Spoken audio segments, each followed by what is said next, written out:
आप सभी को बहुत प्यार भरा नमस्कार बच्चों। आज की जो बात मैं करने वाला हूँ आपसे, बहुत सारे मेरे आयुर्वेद के प्रेमी जनों ने मुझे व्हाट्सएप पर लिख कर भेजा और बहुत सारे लोग जो चिकित्सा के लिए मेरे पास मेरे सौभाग्य को बढ़ाने के लिए आते हैं, उन सब लोगों ने मुझे प्रेरणा दी इस विषय के लिए कि सर विचार नहीं रुकते हैं। और ऐसा आपके साथ भी होता होगा कि विचार नहीं रुकते हैं, विचार पे विचार, विचार पे विचार, विचार पे विचार चलते रहते हैं और हमारे ही जीवन के बहुत सारे काम हमारे ही अंदर पैदा होने वाले विचारों के कारण बंद हो जाते हैं।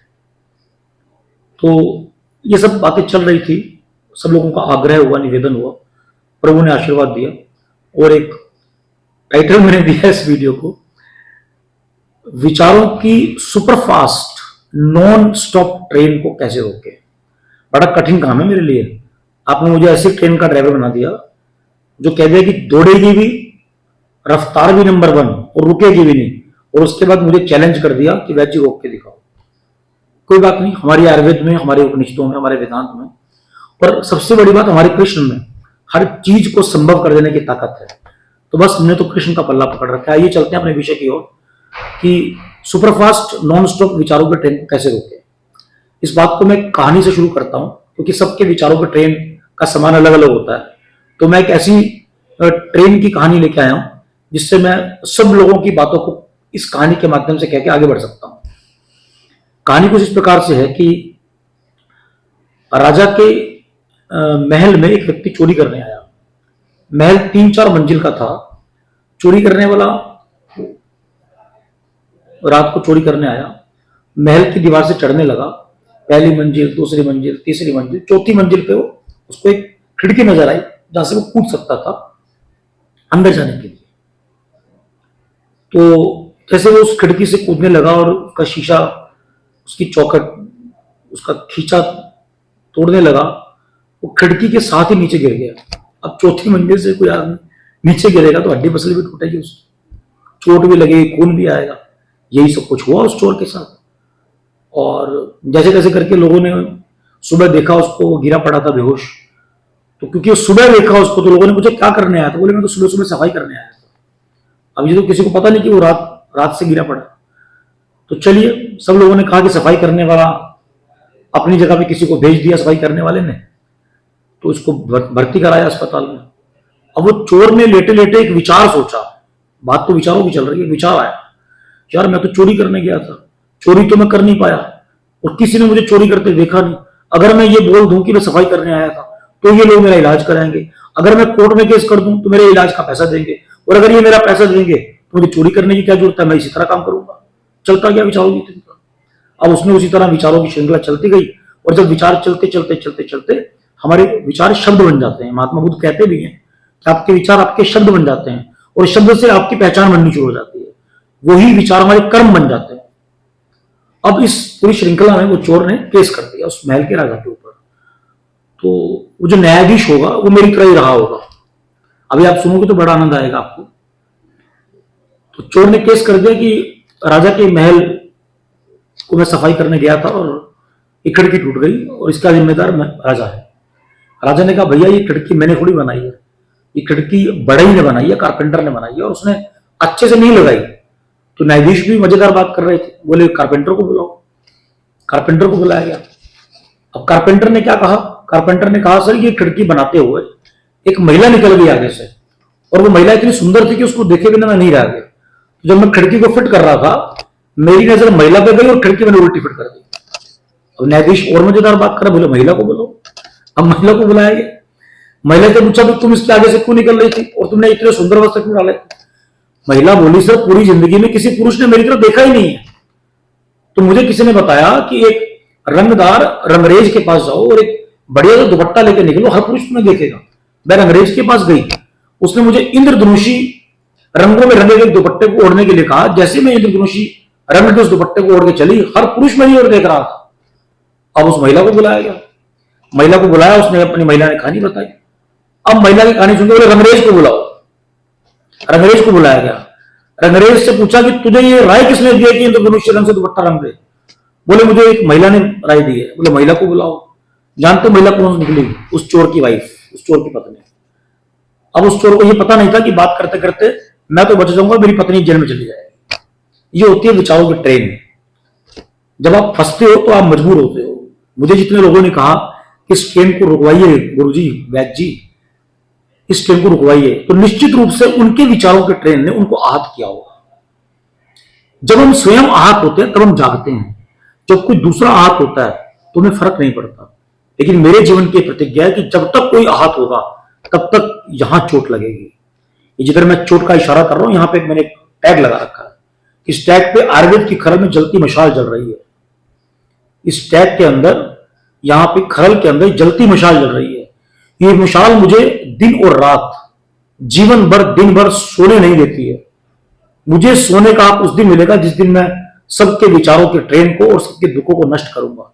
ये प्रण, ये प्रतिज्ञा लेके मैं घर से रोज निकलता हूं और प्रभु मेरी झोली में रोज प्रसाद डालते हैं।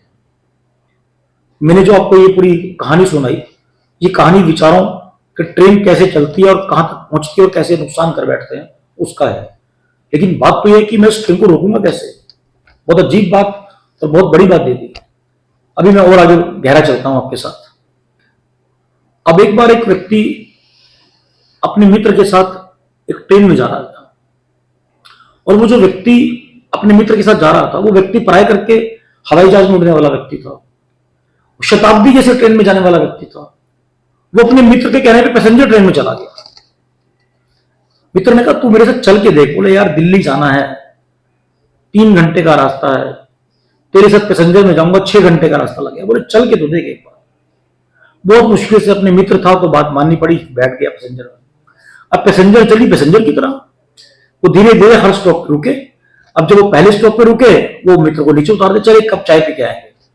बोले यार ट्रेन चली जाएगी। बोले चल तो सही। वो चाय पीने गया। जैसे वो चाय पीने वाले की दुकान ठेला फिक्स था, वहां गया। अरे भैया क्या हाल चाल है, थोड़ा सा वो बिस्किट खाएंगे, नमकीन खाएंगे, चाय पियोगे। उसका नियम था। वो ठेले वाला उससे ऐसे बात कर रहा है जैसे उसका पता नहीं कितने जन्मों का मित्र हो।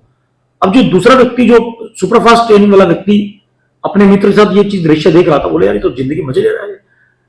वो थोड़ी देर बाद चल पड़ा, ट्रेन में बैठ गए। अगले स्टेशन पर ट्रेन रुकी। अगले स्टेशन पर ट्रेन रुकी तो आए यार नीचे उतरते हैं। बोले यार कहाँ उतरते हैं, बाबर को उतरा। अरे आजा यार। अब वो बुक स्टॉल पे चला गया। और भाई साहब क्या हाल चाल है, बिल्कुल अच्छे। और अरे आपके लिए बुक नहीं आई है। तो वो मित्र बोला यार तुझे तुझे क्यों बता रहा है। बोले इसे पता मुझे बतानी है, कोई भी नई बुक आएगी तो मैं उसको ले लूंगा। भाई यार ये यहां भी मजे ले रहा है। थोड़ी देर के बाद वो स्टेशन तीसरा आ गया, ट्रेन वहां रुकी। अब ये अपने मित्र को लेकर स्टेशन से, प्लेटफॉर्म से बाहर चला गया। अरे भैया बाहर को चला गया, ट्रेन चली गई। अरे नहीं जाएगी यार, तू मैं रोज का जा रहा हूं मेरे साथ। अब उस प्लेटफॉर्म के बाद एक आम का पेड़ था। बोले चल ऊपर चढ़ेंगे। अबे बावला हो रहा है क्या, ट्रेन की टिकट ले रखी है और मैं तो चढ़ तो सही। अब उसे आम के पेड़ पे लेके चल पड़ा। बोले तू यहां बैठ, मैं यहां बैठूंगा। एक आम उसने तोड़ा, एक अपने मित्र को दिया। बोले तू भी खा। अब मित्र को बड़ा मजा आया, जिंदगी में ऐसा आनंद नहीं आया कभी। वो तो महंगे महंगे आम, कश्मीर के आम, बिना मौसम के आम, मौसम के आम, खरीदने वाले आम, घर पे बैठ के एसी में खाने वाले आम। आज जब आम के पेड़ पे, वो भी ट्रेन को छोड़ के बैठा हुआ आम खाने का मजा, पल भर के लिए वो ये भूल गया कि मैं कौन, भूल गया वो कौन। वो ट्रेन छूट गई उसकी, छूट गई मतलब ट्रेन भूल गया वो। और डाल पे बैठ के जो आम खा रहा था, मैं बता नहीं सकता सर कितना मजा आ रहा है। मतलब मुझे तो कहते कहते मजा आ रहा है कि मैं भी डाल पे बैठ के चूस लूं आम को। थोड़ी देर के बाद उसको फिर डर लगा, अरे वो ट्रेन छूट जाएगी मेरी। अरे कहीं नहीं छूटेगी, बैठ जा भैया, छूट जाएगी। बोले रुक। इतने में उस डाली के ऊपर भी 2 लोग बैठे हुए थे, वो भी आम खा रहे थे। बोले यार ये कौन है। बोले जिस गाड़ी में हमें जाना है उसका ड्राइवर, उसका गार्ड यहीं बैठे, जब तक ये नीचे नहीं उतरेंगे ट्रेन नहीं जाएगी। बात तो समझ रहे हैं आप। मतलब उस गाड़ी का गार्ड, उस गाड़ी का ड्राइवर हमसे भी ऊपर बैठे हैं, तो चिंता मत कर, जब तक ये ऊपर से नीचे नहीं उतरेंगे हम यहां से नीचे नहीं उतरेंगे। आधा घंटा साहब मौज हुई, जो आम खाए, जो रस चूसा, जो जिंदगी का आनंद आया। ना कोई मित्र था, ना कोई दुश्मन था, ना कोई द्वेष था, ना कोई ईर्ष्या थी, ना छीना झपटी थी। बस आम थे, आम का रस था, मित्र था, पेड़ों की छांव थी, पत्तों की सरसराहट थी। गर्मी के अंदर भी उस पेड़ की घनी छांव के अंदर वो लू जो थी, वो ठंडी, एसी से भी ठंडी हवा को छूकर जब निकलती थी तो उसको चैन पड़ी, राहत मिली। वो गार्ड नीचे उतरा तो फिर याद आ गया, अरे गार्ड उतर गया, ट्रेन चल रही है। उसने मित्र को नीचे उतारा, बोले हाँ अब तो चलना ही पड़ेगा। वापिस जाकर ट्रेन में बैठ गए। करते करते वो 6 घंटे में दिल्ली पहुंचे। तो उस मित्र ने हार मान ली। बोले यार आज जिंदगी में पता लगा एसी ट्रेन का मजा नहीं है, मजा तो ट्रेन से बाहर निकलकर आम की डाल पे बैठ के ड्राइवर के नीचे जो फल चूसने का मजा था वो जिंदगी में मजा नहीं लेता। आपको भी मजा आया होगा शायद। मेरी कहानी सुनकर आपके विचार भी रुके होंगे। मैंने बड़ी गहरी बात वो छोटी सी कहने से कह दी आपको।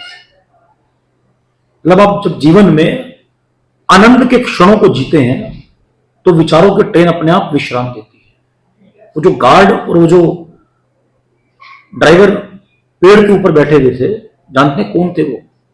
अभी मैं उसी पे आ रहा हूं। वो ऐसे गार्ड, वैसा ड्राइवर जिसको देखकर आपकी भी ट्रेन थोड़ी देर रुक जाए। कौन सी? विचारों की ट्रेन। वो कौन है? अभी आइए। आज जब मैं ये रिकॉर्डिंग करने वाला था, सुबह मेरे मन में थी कि आज ये रिकॉर्डिंग करेंगे, तो मैं प्रभु से प्रार्थना कर रहा था, हे प्रभु मुझे कोई तीसरी ऐसी बात बता कि मैं सबका कल्याण करने में कामयाब हो जाऊं।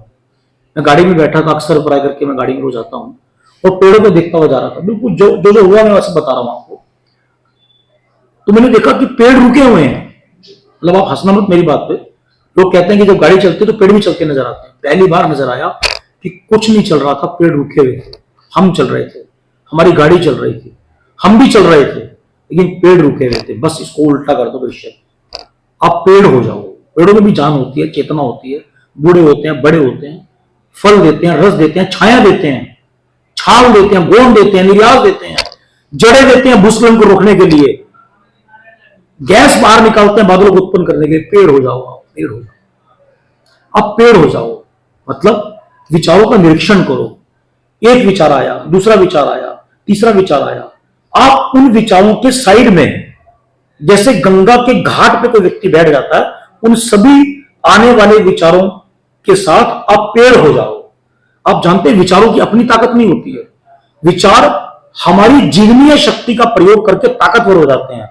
जब हमारी ताकत को विचार ने इस्तेमाल किया तो विचार ताकतवर हो गया और हमारी ताकत डाउन हो गई। इस डाउन ताकत का नाम है लैक ऑफ कॉन्फिडेंस। आत्मविश्वास खत्म हो जाता है, अपने ऊपर से विश्वास उठ जाता है, और ये आत्मविश्वास की कमी आपको इतने गहरे गड्ढे में डाल देगी कि आप साइकियाट्रिस्ट के पेशेंट बन जाएंगे। अक्सर मेरे पास आते हुए लोग कहते हैं, सर मैं स्कूटर पे जा रहा था और विचार करता करता स्कूटर की टक्कर मार गया। मैं कार चला रहा था, कार की टक्कर लग गई। मैं क्लास में पढ़ा रहा था, मेरी रोनी आ गई। मैं घर पे बैठा था, अचानक मेरे को टेंशन हो गई। विचारों के ट्रेन साहब। और विचार निर्जीव है, निश्चेतन है, निर्वीर्य है, अचेतन है। विचारों को ताकत कहां से मिली? हमारी ताकत, हमारी ताकत। जब आपने विचारों के साथ तादात्म्य बिठाया, सामंजस्य बिठाया, एकीकृत हुए, तो आपकी ताकत को ही इस्तेमाल करके विचार बलवान हो गए और आपकी ताकत डाउन हो गई। विचारों का निरीक्षण करने की आदत डालिए। पेड़ बन जाइए, पौधे बन जाइए, और पेड़ पौधे बन के हाईवे के किनारे बैठ जाइए और चलते हुए वाहनों की कतारों की तरह चलते हुए विचार की कतारों को देखिए। जब आप अपने विचारों की कतारों को पेड़ बन के देखने का निरीक्षण करेंगे तो आपके विचार अलग हो जाएंगे और आप अलग हो जाएंगे। जैसे इन दोनों का तारतम्य टूटा, आपके विचार निर्जीव, बिना ताकत के हो जाएंगे, और बिना ताकत के विचार कुछ भी नहीं कर पाएगा आपका। आप ताकतवर और विचार ताकतहीन हो जाएंगे। यही तारतम्य टूटते ही आपको आनंद की झलक मिलने लगेगी। ये एक बात थी। ये मैंने आपको बताया कि विचारों की ट्रेन का ड्राइवर गंगा के घाट पर कैसे बैठ के अपनी ट्रेन को रोक सकता है। दूसरी बात, अभी एक दो दिन पहले, 2-4 दिन पहले मेरी वीडियो भी आई थी, उसमें मैंने एक बात कही थी, स्पिरिचुअल इंटेलिजेंस। वही स्पिरिचुअल इंटेलिजेंस हमारी ट्रेन का गार्ड है जो विसल मारता है अंदर से।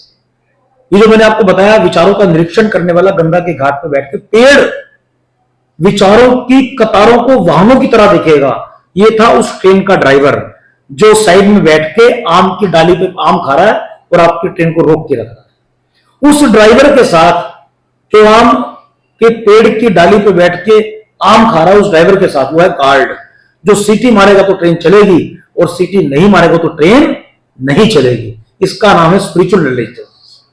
जब आप अपने आप को किसी ईष्ट के साथ जोड़ोगे, नाम सुमिरन के साथ जोड़ोगे, भक्ति भजन के साथ जोड़ोगे, किसी पूजा पाठ के साथ जोड़ोगे, तो धीरे धीरे वो सीटी बजनी शुरू हो जाएगी कि ट्रेन को रोक दो भैया।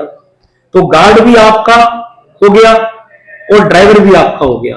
अब जब चाहो ट्रेन चलाओ और जब चाहो ट्रेन रोक दो। इसी बात के साथ आप सभी के हृदय में बैठे प्रभु प्रेम को वैद्य जी का नमस्कार।